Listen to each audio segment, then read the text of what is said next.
Patri, muchas gracias, bienvenida. ¿Cómo estás? Hola, hola a todos. Bueno, en primer lugar, muchas gracias porque también me hace mucha ilusión estar aquí. De hecho, me emocioné mucho cuando me invitaste y dije, ¡oh, ahora qué hago! ¿Ahora qué tengo que hacer? ¡No! Porque es la primera vez que me invitan a un Twitch, a un directo, así que estoy muy emocionada. ¡Ay, qué Espero guay! Me poder alegro, me contribuir alegro, al me alegro. conocimiento general. Seguro que sí, seguro que sí. Bueno, pues muchísimas gracias por decir que sí, obviamente, pese a lo mejor la impresión así de primer momento. Muchas gracias por decir que sí. Y también muchas gracias por haber participado en el tweet, aportando tu experiencia, ¿no? O tu punto de Sí. vista, tu investigación. ¿Nos vas a dar malas noticias hoy sobre las superbacterias? Bueno, espero daros también alguna esperanza. Vale, o Ay, sea, ay, primero, no te he visto convencida ni a ti, Patri, por no, favor. no, porque me estaba saliendo, iba a decir briciolo de esperanza, pero es italiano, porque tengo que decir que llevo 10 años trabajando en italiano en Italia, entonces tiendo a utilizar palabras en italiano, así que Vale, vale, vale. se me escaparán términos un poco Vale, no raros a pasa veces. nada.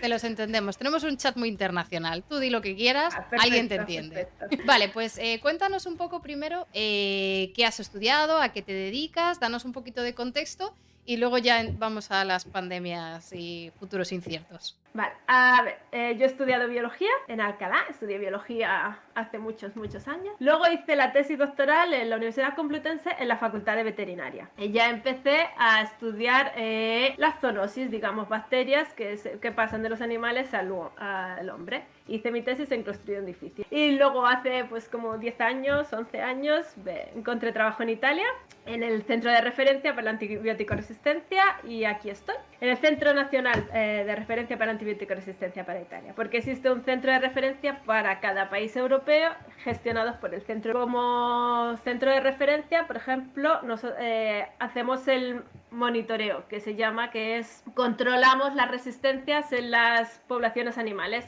Mi parte, mi granito de arena, digamos que es ver cuáles son los genes que dan cada resistencia y nada, describirlos, digamos, o sea, ver dónde viajan, dónde no viajan, qué es lo que pueden hacer y nada. Es más un trabajo de investigación, pero descriptivo. Vale, tengo varias preguntas. Porque tú has dicho que tú estudias las resistencias de bacterias que, para que nos entendamos, infectan animales. Y de ahí que, porque aquí hablamos muchas veces de que las bacterias son microorganismos que nosotros tenemos por dentro y por fuera. No todos son malos, algunos son buenos, algunos nos ayudan. Y a veces simplemente un desbalance, ¿no? De ¿Sí? bueno o malo es lo que causa algunas enfermedades. Entonces, cuando tú haces un screening, por ejemplo, en una población animal de pollos, y haces un Sí. screening, digamos que tienes como unos rangos normales de tolerabilidad, o sea, en plan de lo que es normal encontrar ciertas especies de bacterias, y si se pasa, entonces es a pesar de que sea una bacteria buena, o cómo va A eso. ver, eso se hace cuando se analizan alimentos, que yo no lo hago, es el laboratorio de al lado. Entonces ellos sí Vale. que tienen un rango de, a partir de un cierto número de colonias, ya eso no se puede comer porque podría dar una enfermedad. O sea, nosotros, o sea, hasta un cierto número de bacterias, digamos que nuestro organismo es capaz de matarlas sin que produzcan una enfermedad, somos capaces de tolerar, no comemos cosas estériles, todo está lleno de bacterias. Primer pesadilla, gente del chat. No coméis cosas estériles. Primer traumita al chat. Todo lo que coméis está cargadito de bichos. Ya lo hizo. Y por cierto, un Juan Pablo Martínez Lázaro te saluda. Ah, es mi cuñado. ¿Qué pasa, cuñado? Bienvenido. Nosotros hacemos una cosa diferente, porque lo que analizamos al final es el contenido intestinal, así que bacterias va a haber. Ujú. Y entonces nos focalizamos en 2 o 3 especies que llamamos como indicadores, que es Escherichia coli. O sea, Ujú. buscamos Escherichia coli indicadores, vemos lo que tiene, y luego buscamos específicamente Escherichia coli resistente a ciertos antibióticos, sobre todo a los antibióticos de uso hospitalario que evidentemente que se llaman de high priority, que son antibióticos que solo se pueden usar en el hospital para los casos graves para evitar las resistencias, digamos. Entonces, si salen del ambiente hospital, o sea, si vemos resistencia fuera del ambiente hospitalario, ahí se da la vuelta. ¿Cómo hemos llegado del medicamento X en el hospital a bacteria resistente en el cerdo? Esa es la pregunta. ¿Cómo hemos llegado? ¿Cómo es posible que sea? O sea, normalmente es, al contrario de lo que se piensa, o sea, o la nuestra teoría, o sea, o la mía teoría particular, voy a hablar, o sea, son todos opiniones personales, somos las personas las que transmitimos las bacterias a los animales. Vale. Porque primero siempre las encontramos en el ámbito hospitalario o ligadas al humano, y luego las encontramos después en el tiempo siempre en animales. Aquí me salen dos preguntas. Nosotros entendemos bacterias resistentes a antibióticos como algo malo, o sea, per se, de algo malo, y un poco lo que has dicho de que la bacteria puede que tú la tengas y que no te cause ningún problema, porque, claro, esa bacteria tiene un gen que la hace resistente a un tratamiento que nosotros ponemos. Digamos, si nuestro organismo fuera capaz de controlar esto, el gen de resistencia a antibióticos nos daría igual. Exacto, y si tú no tomas antibióticos, no se expresa, porque muchas veces se autorregula. O sea, lo que hace el gen de resistencia es que la bacteria no muera en presencia de antibióticos. Claro, y además el problema con las bacterias que tienen genes de resistencia a antibióticos es que cuando tú te tomas esos antibióticos purificas esa colonia, ¿no? O sea, digamos que tú tienes diferentes cepas de Escherichia coli, un 10% tiene el gen de resistencia, cuando tú te tomas el antibiótico matas al 90%, pero purificas, entre comillas, seleccionas, correcto. Es como, o sea, la selección artificial de toda la vida que se ha hecho con las plantas, con el ganado. Seleccionas artificialmente ese clon de bacterias, entonces pierdes la parte buena, entre comillas, que no tiene ese gen. Bueno, hay muchas preguntas por el chat, voy a ir lanzando de vez en cuando alguna. La primera que así veo de entrada es de Criban y pregunta: ¿la obtención de ese gen de resistencia tiene relación con elementos transponibles? Has visto aquí el nivel del chat, ¿eh? Exacto, ha dado en el clavo. Tiene mucha relación. De hecho, muchos genes están muy cerquita de transposones y muchas veces rodeados, bueno, tienen insertion sequencing, que se llaman secuencias de inserción a un lado y a otro, y entonces eso les permite saltar. Y normalmente los encontramos en plásmidos, que son, bueno, lo explico para quien no lo sepa, son pequeñas moléculas circulares de ADN que están además del cromosoma de la bacteria y que están en muchas más copias, o se pueden saltar al cromosoma. Y esos son los que llamamos genes adquisidos de resistencia. O sea, que pueden saltar, si están en plásmidos, pueden pasar de una bacteria a otra por conjugación, pueden pasar a través de fagos, o sea, llega un fago que no es lítico, un fago lisogénico, y cuando se separa de nuevo del plásmido, se lo lleva con él y va infectando otras bacterias y lo pasa, o puede saltar directamente, hay trozos de ADN o sea, muere una bacteria resistente, por ejemplo, hay un trozo de ADN, se ha conservado el transposón y puede saltar, se puede entrar en una bacteria y puede incluirse sea en el plásmido o en el... Además, los genes de resistencia, ahora a veces encontramos una bacteria con un gen de resistencia, ahora tienen 2, 3, 4, se llaman multiresistentes. Entonces te tomas un antibiótico y seleccionas para 3, 4, 5 clases de antibióticos. Ya hacemos la pasarilla completa, ya que nos ponemos... Vale, o sea, claro, esto ya es algo que se ve con bastante frecuencia, las multiresistencias. Se ve con mucha frecuencia. Sí. Hay muchas preguntas, pero mira, voy a hacerte otra. Dice: ¿sirve tomar bacterias buenas, en plan, como si tú tienes Escherichia coli con resistencia a antibióticos, ¿vale? Y digamos que las tienes muy purificadas, o sea, muy seleccionadas, un 50% de tus Escherichia coli son resistentes. ¿Serviría de algo tomarte Escherichia coli sin resistencia y balancear un poco el panorama? Bueno, sería interesante. Quiero decir, en teoría, o sea, a una bacteria le da fastidio tener tantos genes extra y le da fastidio tener plásmidos, porque cada vez que se reproduce tiene que trabajar más, digamos, porque gasta mucha más energía en replicar no solo el cromosoma, sino todos los genes accesorios que ha adquirido con el tiempo. Así que si le damos un ambiente sin antibióticos y hay otra bacteria que hace mucho menos esfuerzo en reproducirse, seguramente poco a poco se desplace la población y vuelva a ser el 10%, el 5%. Es una cosa que estoy hablando teóricamente y o sea, el laboratorio funciona. en un intestino de una persona, no lo sé. Claro. Es que un Bueno, concepto... espera que te interrumpa. Es un poco el ejemplo que has puesto antes de las pastillas de caca para Clostridium difficile, porque es lo que se hace. O sea, tú te tomas una flora bacteriana de una persona completamente sana y se intenta que regenere una flora sana sin Clostridium difficile. Mundo de preguntas, Padri. ¿Hay algún virus que le tenga ganas a la E. coli? O sea, Sí, hay muchos fagos que tienen. Está. El problema es que, ¿lo puedo decir o no? Dilo, adelante. Que se está viendo ahora que hay bacterias resistentes a los fagos. ¡Sí! Me encanta. Me encanta. Más pesadillas y traumas para el chat. Era nuestra esperanza. Los bacteriófagos eran nuestra esperanza. Y funcionan muy bien, sobre todo a nivel local, he estado leyendo y eso, pero también, o sea, un artículo publicado en el 2022 ahora han visto que aumentan las resistencias a los fagos. ¿Pero por qué? Pues igual que nosotros, las bacterias tienen un sistema inmunológico, los CRIPS seguramente los habéis nombrado. Y entonces, pues se defienden, o sea, se aprenden a defender porque son seres vivos, así que Me encanta. Visto ya que algunas bacterias generan resistencia a bacteriófagos, tenemos otro plan B, además de eso. Lo que se está viendo, que lo que funciona muy bien es el combo. Un poco de bacteriófagos, un poco de cóctel antibiótico. La bomba. Ah, vale.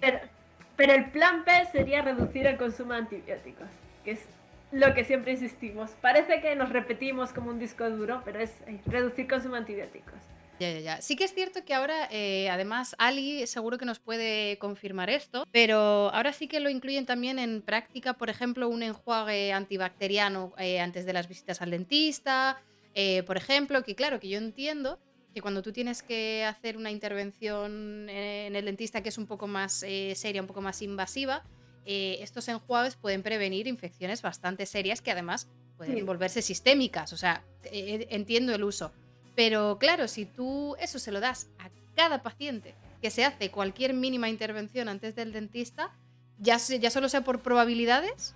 Pero quizá el enjuague, vale, pero yo hace unos años era también praxis decir, bueno, tómate una semana antes antibióticos y así evitamos las infecciones. O sea, una cosa es un enjuague una vez, un enjuague con un desinfectante, incluso con agua oxigenada, visto que se hace. Sí. Y otra cosa es, una semana antes, a efectos preventivos, tómate un tratamiento antibiótico porque a lo mejor yo te hago una herida más profunda y te causa una infección.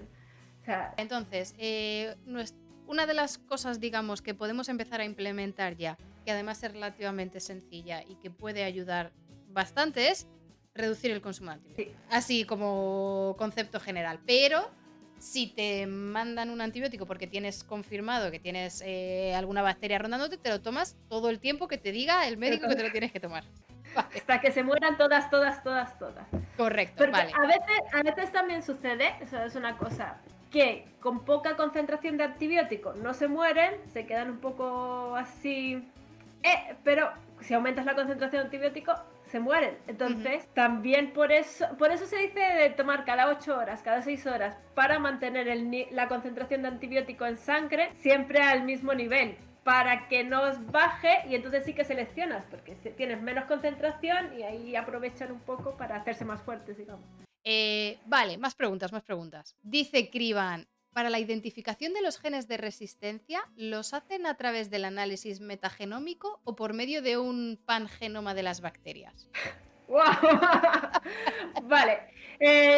Ahora, si quieres estar seguro de que los genes son de tu bacteria, nosotros hacemos primero aislamiento y luego secuenciamos el genoma de esa bacteria.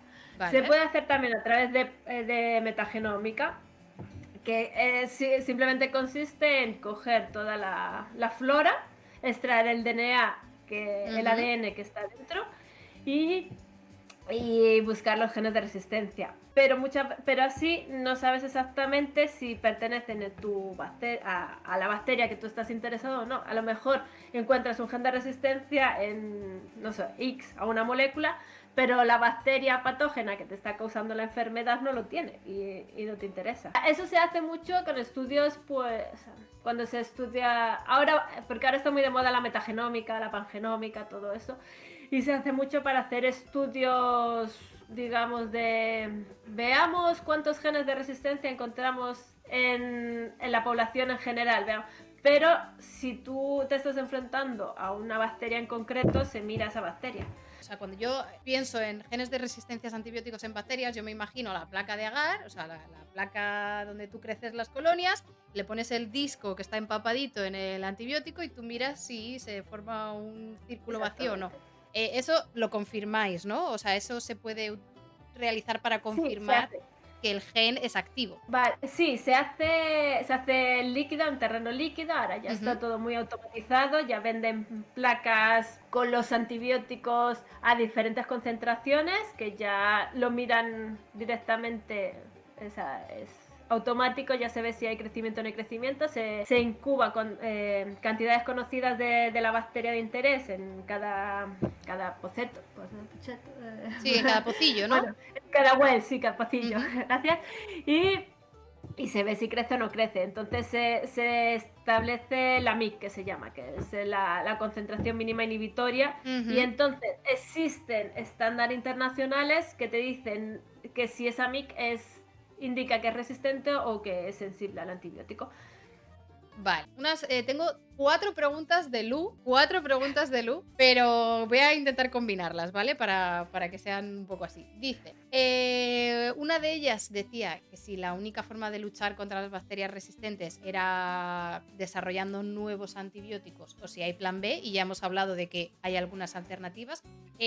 ¿La opción de nuevos antibióticos es, digamos, tiene potencial o eso lo vamos a abandonar?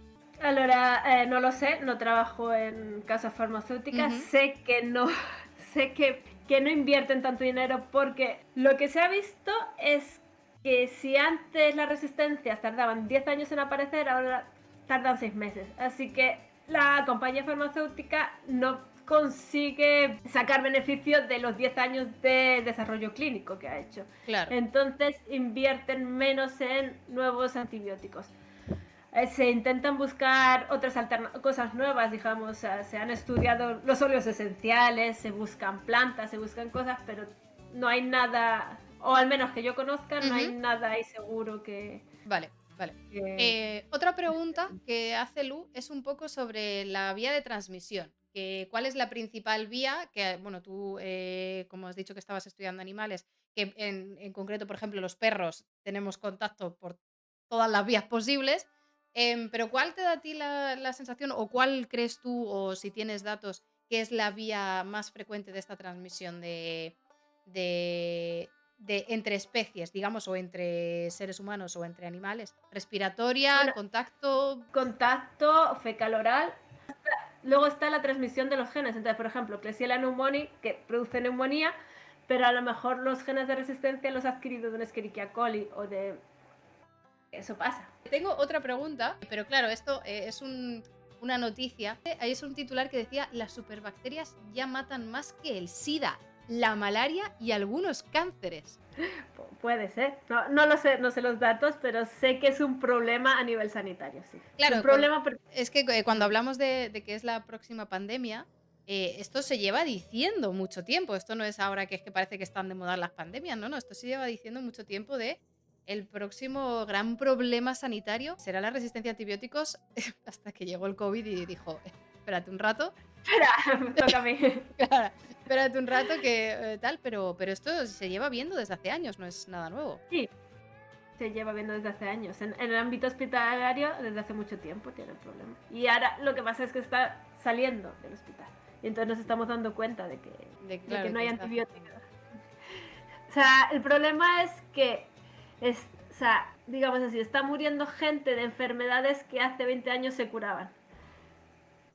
Pero una de las críticas que había con respecto al uso de antibióticos era como recriminando un poco a los sanitarios de os habéis relajado porque tenéis antibióticos. Pero, o sea, como diciendo, coño, pues sí, ¿no? O sea, tenemos antibióticos, pues nos relajamos. O sea, ¿cómo no? Relajar. Fue un gran descubrimiento. Gracias a los antibióticos hay mucha gente viva. Que, Correcto, decir, correcto. si no hubiera sido por Fleming, estaríamos muriendo con 30 años todavía. La esperanza de vida sería mucho menor.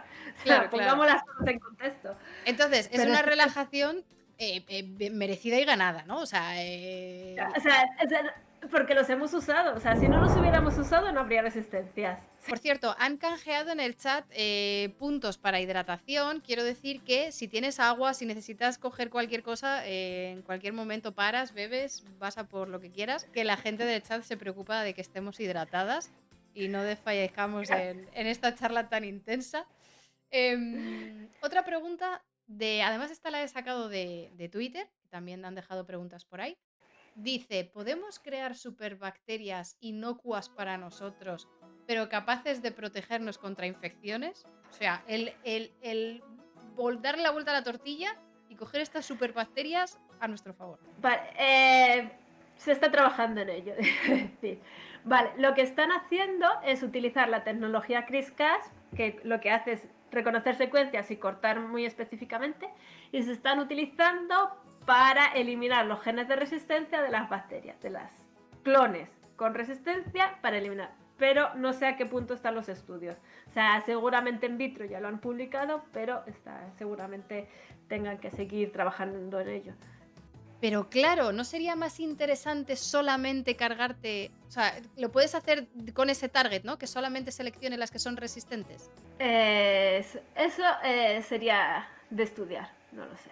Claro. Es que estoy pensando, ¿cómo reconoces la que es resistente sin entrar ya en la batcha? Sin meter ya el antibiótico. Claro, pero en teoría esa es la ventaja, la potencialidad de CRISPR, que reconoce una secuencia muy específica. Si tú le pones la secuencia... Vale, se podría hacer con genes adquiridos, no con mutaciones. Pero si tú reconoces la secuencia del gen específico, porque tú lo sabes, tú sabes que esa bacteria tiene ese gen y no otro. Entonces, si tú usas la secuencia específica, lo puedes cortar. Quizás no todo, pero si lo truncas, deja de ser funcional. Podría ser una idea, una aproximación, digamos. Mira, Ricardo ha preguntado hace rato, ¿podría existir algún tipo de técnica para eliminar los genes de resistencia? Pues mira, justo Ricardo, la CRISPR-Cas, digamos, es las tijeras genéticas que a día de hoy es de lo que más se está probando para este tipo de experimentos. Es la técnica que se ha visto que es más exacta para cortar, digamos. Mira, y Hato ha hecho una reflexión con respecto al número de pastillas que dicen, no creo que sea el mismo de número de pastillas para todos. Bueno, o sea, claro, digamos que tendría que haber como un mínimo y un máximo, ¿no?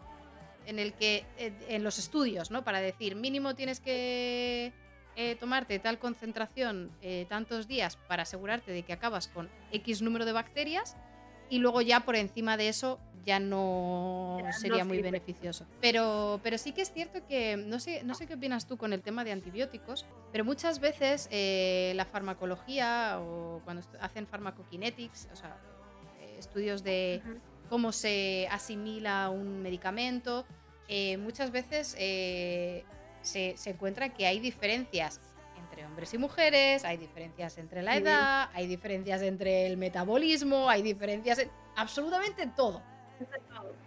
¿Cómo llegamos con un estándar? O sea, ¿cómo de bueno es el estándar o deberíamos dejar los estándares y ir a medicina personalizada?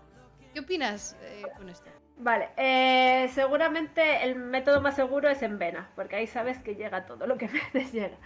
Si es un problema, exactamente, hacer estudios de metabolismo porque tienen que calcular que la cantidad que ingieres es la cantidad que llega. O sea, seguramente ingerimos mucho más de lo que necesitamos.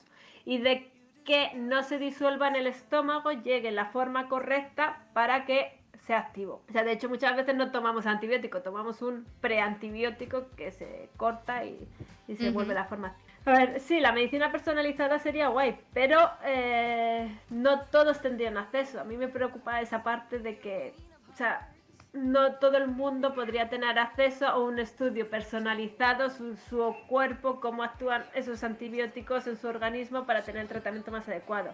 Se intenta hacer haciendo el antibiograma, se intenta hacer, o sea, no sé, o sea, viendo quizá los síntomas, viendo cómo responde al tratamiento, pero o sea, estudios más largos, porque conllevan dinero. Hacer un estudio genético, por ejemplo, todavía no es súper barato.